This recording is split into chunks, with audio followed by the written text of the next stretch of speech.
শুভেচ্ছা সবাইকে। আজ শনিবার 5 এপ্রিল 2014। ভয়েস মেরিনার প্রতিদিনের সংবাদ আয়োজন নিয়ে আপনাদের সাথে আছি আমি ফাল্গুনী দাস শৈল। শুরুতেই জানিয়ে দিচ্ছি আজকের সংবাদ শিরোনাম। শুরু হয়েছে জাতীয় ভিটামিন এ প্লাস ক্যাম্পেইন। কক্সবাজারে উদ্বোধন হলো সুইট বাংলাদেশ বুদ্ধি প্রতিবন্ধী স্কুল। উখিয়ায় আদিবাসী পল্লীতে উৎসবের আমেজ। কুতুবদিয়া উপজেলায় 1.5 লাখ মানুষের জন্য চিকিৎসক মাত্র 3 জন। শুনলেন সংবাদ শিরোনাম, এবার বিস্তারিত। ভিটামিন এ খাওয়ান, শিশু মৃত্যুর ঝুঁকি কমান স্লোগান নিয়ে সারা দেশের ন্যায় কক্সবাজারে শুরু হয়েছে জাতীয় ভিটামিন এ প্লাস ক্যাম্পেইন। এই উপলক্ষে উপজেলার 10টি ইউনিয়নে 292টি ক্যাম্প স্থাপন করা হয়েছে এবং অতিরিক্ত ক্যাম্প করা হয়েছে আরও 10টি। ভিটামিন এ শিশুদের রাতকানা সহ বিভিন্ন রোগ প্রতিরোধ ছাড়াও 24% মৃত্যুর ঝুঁকি কমায় বলে জানিয়েছেন সংশ্লিষ্টরা। কক্সবাজারে আনুষ্ঠানিকভাবে পাঠদান শুরু করল সুইট বাংলাদেশ বুদ্ধি প্রতিবন্ধী স্কুল। শহরের বাইপাস সংলগ্ন পালস কক্সবাজারের কমপ্লেক্সে এই বিদ্যালয়টি স্থাপিত হয়েছে। শনিবার সকালে স্কুলের উদ্বোধন করেন সুইট বাংলাদেশের সভাপতি জহিরুল ইসলাম মামুন। এই সময় অন্যান্যদের মধ্যে উপস্থিত ছিলেন বিশ্ব প্রতিবন্ধী অলিম্পিক কর্মকর্তা উইলিয়াম রজার, কক্সবাজারের অতিরিক্ত জেলা প্রশাসক সার্বিক মোহাম্মদ আবুল হোসেন, সুইট বাংলাদেশ কক্সবাজার শাখার সভাপতি আবু মোর্শেদ চৌধুরী সহ অন্যান্যরা। 30 বছরে পা দিল কক্সবাজারের অন্যতম আবৃত্তি শিক্ষা প্রতিষ্ঠান শব্দায়ন আবৃত্তি একাডেমি। এই উপলক্ষে কক্সবাজারের সাংস্কৃতিক কেন্দ্রে আয়োজন করা হয়েছে দুদিনব্যাপী উৎসব।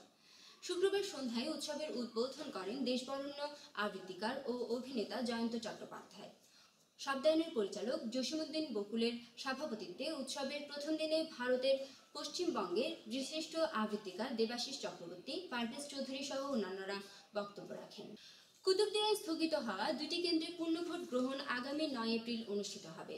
উপজেলার ল্যামশেখালী ও তেলিয়াকাটা ভোট কেন্দ্রে সুষ্ঠুভাবে পূর্ণভোট গ্রহণ করতে প্রস্তুতি সম্পন্ন করেছে জেলা নির্বাচন অফিস। পূর্ণভোট গ্রহণের সময় ব্যালট পেপার, ভোটের বক্স ছিনতাই ও কোনো ধরনের সহিংসতা ঘটালে কঠোর ব্যবস্থা নেবে বলে জানিয়েছেন সংশ্লিষ্টরা।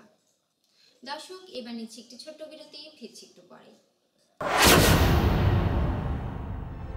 বাজারে এলো কক্সবাজারের লেখিকা, কবি ও প্রাবন্ধিক শামীম আক্তারের 20টি প্রবন্ধ সম্বলিত নারীর অধিকার ও নিরাপত্তা। আপনার কপির জন্য নিকটস্থ বইয়ের দোকানে অথবা 017122107004 এই নম্বরে আজই যোগাযোগ করুন। বিরতির পরে আবারও স্বাগত জানাচ্ছি ভয়েস মেরিনার স্থানীয় সংবাদে। বিহু ও বাংলা নববর্ষ বরণ নিয়ে উৎসব মুখর হয়ে উঠেছে উখিয়ার আদিবাসী পল্লীর মানুষ। প্রতি বছর আদিবাসীরা বৌদ্ধ পূজা, সাধন গ্রহণ, পুণ্যদান, ভোজন গ্রহণ সহ বিভিন্ন অনুষ্ঠানের মধ্য দিয়ে মহা সমারোহে এই উৎসব পালন করে থাকে। উৎসবকে ঘিরে বিভিন্ন সংগঠন নাটক, সাংস্কৃতিক অনুষ্ঠান ও ঐতিহ্যবাহী বাংলার লোকজ সংস্কৃতিমূলক অনুষ্ঠানের আয়োজন করেছে। জেলার কুতুবদিয়া উপজেলায় 1.5 লাখ মানুষের জন্য মাত্র 3 জন চিকিৎসক। সরকারি হাসপাতালটি 31 শয্যা থেকে 50 শয্যায় উন্নীত করা হলেও বাড়েনি জনবল ও চিকিৎসক। নেই পর্যাপ্ত ওষুধ সরবরাহ এবং আধুনিক যন্ত্রপাতিও। এতে করে দ্বীপের রোগীরা চিকিৎসা সেবা থেকে বঞ্চিত হচ্ছে। আবহাওয়া নিয়ে দেখুন একটি ডেস্ক রিপোর্ট।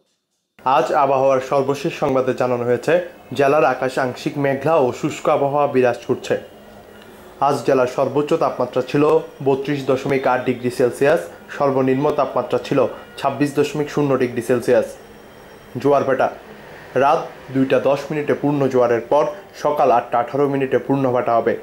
বিকেল 2টা 41 মিনিটে পূর্ণ জোয়ারের পর রাত 8টা 55 মিনিটে পূর্ণ ভাটা হবে। আগামীকাল সূর্যোদয় হবে ভোর 5টা 41 মিনিটে, সূর্যাস্ত হবে সন্ধে 6টা 9 মিনিটে। Voice Marina desk, Cox's Bazar. এবার ক্রিকেটের খবর।